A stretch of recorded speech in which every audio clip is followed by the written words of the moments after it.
过山，沿着山的小村庄，那有一群群孩，天天念想着远方。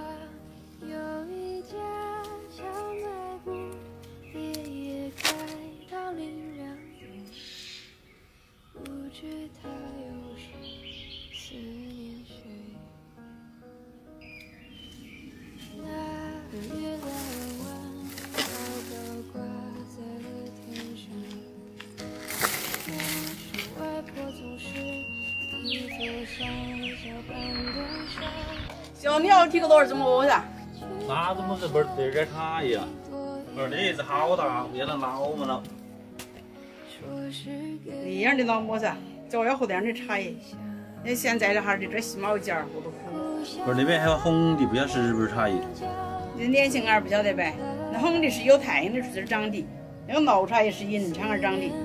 这软的大鸡鸡的少，我那被我是颜色的茶叶见过。